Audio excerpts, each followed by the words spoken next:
Les amis, bonjour à toutes et à tous et bienvenue pour cette nouvelle vidéo d'avant-match de ce classico, de cette finale de Supercoupe d'Espagne. Real Madrid, FC Barcelone, le premier classico de cette année 2025 qui aura lieu demain, donc dimanche à 20 h. Franchement, c'est un classico qui promet. Voilà, après cette finale l'année dernière qui s'est soldée sur un 4-1 pour le Real, la finale il y a 2 ans qui s'est soldée sur un 3-1 pour le FC Barcelone, et ben donc là on a le droit au classico de revanche, peut-être pour le Real Madrid. Donc on va directement commencer cette analyse. Donc voilà, c'est le format d'analyse avec l'analyse des deux équipes, le classement, la forme des deux équipes, les compos d'équipes probables, ainsi que mon pronostic à la fin de cette vidéo. Donc restez jusqu'à la fin si vous voulez voir mon prono. On commence directement avec le classement de la Liga. Donc le Real Madrid qui est leader de Liga à l'heure où on parle, avec un match en plus par rapport à l'Atlético, 43 points.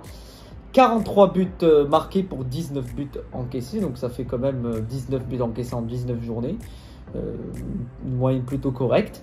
Et le Barça, il y a quelques mois, lorsqu'on avait fait cet avant-match du Classico, on avait perdu 4-0, le Barça était leader avec 6 points d'avance, et ben donc là le Barça a chuté contre toute attente en se retrouvant à la 3e place avec 38 points.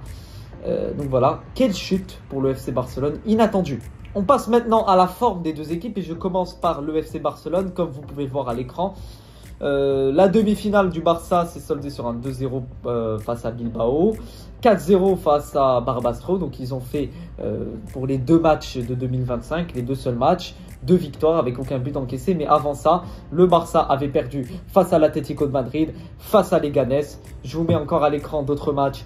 Avait fait match nul face au Betis, avait perdu face à Las Palmas. Donc on voit qu'il y a une irrégularité pour le Barça sur les dernières rencontres. Ce n'est plus le Barça d'avant. Je vous mets encore des matchs. 2-2 face à Vigo, défaite 1-0 face à la Real Sociedad. Ce n'est plus le Barça d'il y a quelques mois qui battait le Bayern, Séville et le Real Madrid dans l'espace d'une semaine et demie. On n'a plus ce Barça là.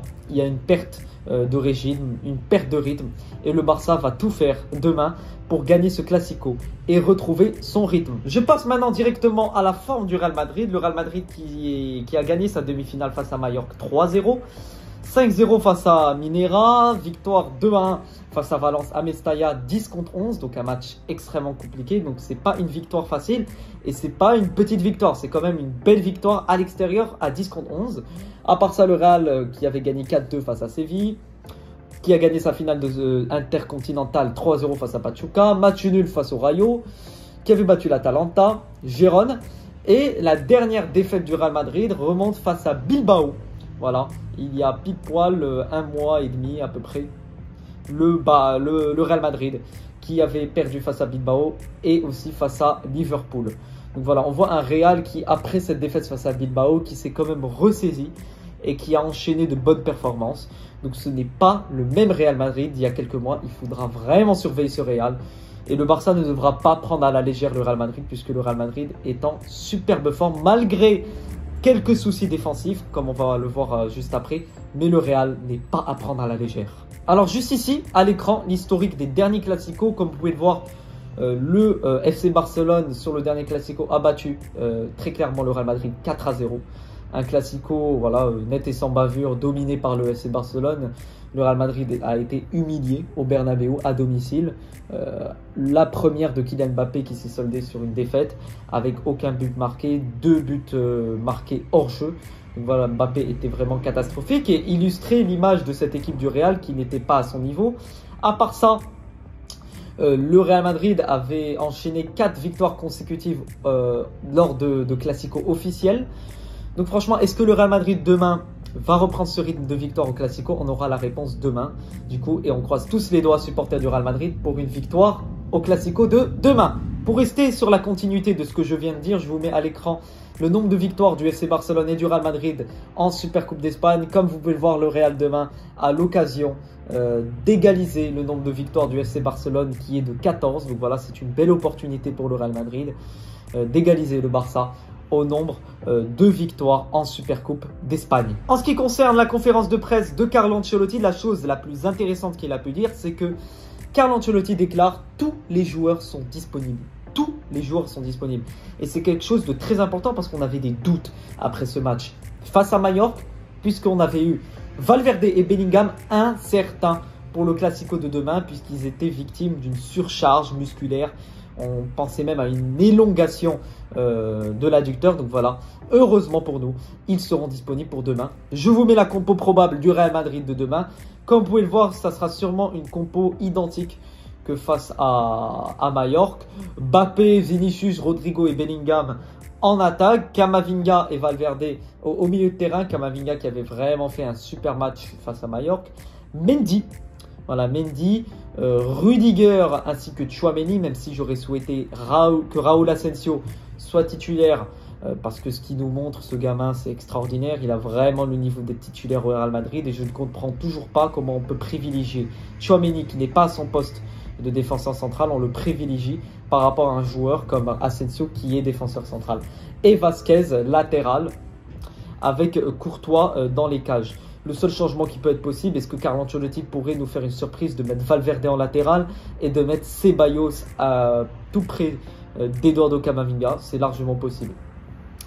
On passe à la compo probable du FC Barcelone. Comme vous pouvez le voir à l'écran, pareil, même compo peut-être face à Bilbao. Rafinha, Yamal et Lewandowski. En attaque, Gavi, Pedri, Casado. Au milieu de terrain, Baldé, Martinez, Cubarsí et Koundé en défense, ainsi que Chesney dans les cages. Chesney qui n'a toujours pas encaissé un seul but sur les 2 matchs qu'il a pu jouer au Barça. Petite statistique que j'ai trouvée intéressante, Vini Junior face au FC Barcelone, c'est 7 buts et 4 passes décisives. Donc voilà, j'espère que Vinicius pourra se réveiller parce qu'il est sur un début de saison, enfin un début d'année assez compliqué. Donc voilà, c'est l'occasion pour lui de se réveiller face au FC Barcelone dans ce Classico. Voilà, c'est l'occasion pour lui de marquer, d'être présent dans ce grand rendez-vous. Et j'espère qu'il répondra présent. À ne pas oublier que ce Classico, c'est une occasion, c'est un duel entre Carlo Ancelotti et Hansi Flick. Et c'est une occasion pour Hansi Flick de remporter son tout premier trophée avec le FC Barcelone. Donc voilà, on verra si Flick prendra son premier trophée ou si Ancelotti prendra sa 2e Supercoupe d'Espagne consécutive. En ce qui concerne l'analyse tactique, je vous mets 2 images à l'écran du dernier match du Barça face à Bilbao. La seule chose, à part la défense haute qu'on connaît tous du Barça, la seule chose qui m'a un petit peu intrigué de cette équipe du Barça, c'est qu'ils ne sont pas assez décisifs et chirurgicaux devant les cages. Ils ne sont pas assez tueurs justement. Premièrement, cette image de cette occasion de Rafinha face au gardien, très clairement Rafinha doit mettre ce but, il ne le met pas, il rate son occasion.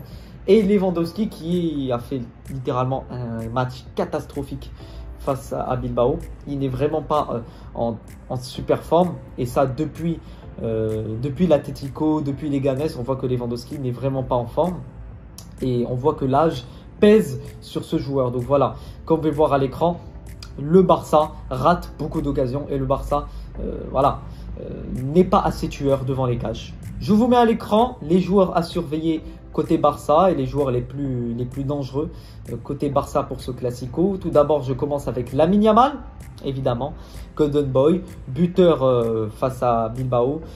Voilà, un joueur qui fait la différence et qui peut faire très très mal face au Real Madrid.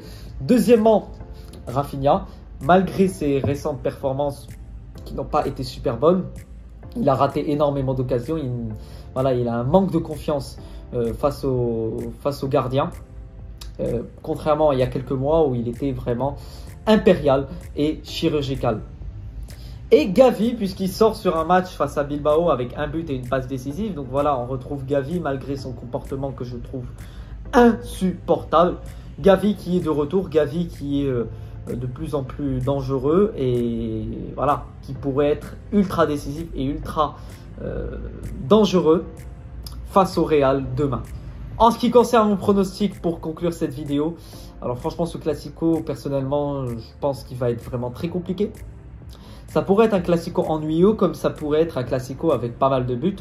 Et moi, les 2 équipes peuvent gagner puisque un Classico est imprévisible. Voilà, on ne sait toujours pas. On ne sait jamais qui peut gagner, mais moi je partirai sur une victoire 3-2 du Real Madrid, puisque ce Real pour moi revient en bonne forme. Un Real qui, depuis la défaite face à Bilbao, comme j'ai pu le dire, est de plus en plus en forme. et de plus en plus dangereux, de plus en plus décisifs. Ils arrivent à contrôler leurs matchs, à gérer les matchs importants. Et voilà, j'espère que ce Classico se finira par une victoire.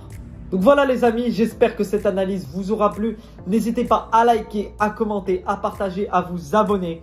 On se retrouve demain pour le débrief de ce Classico. Un Classico les gars que j'attends avec énormément d'impatience. Je suis extrêmement excité à l'idée de voir si le Barça prendra son trophée, si le Real prendra son deuxième trophée de Supercoupe consécutivement. On se retrouve demain les gars. Et sur ce, à vie et pour toujours, à la Madrid, in adamas!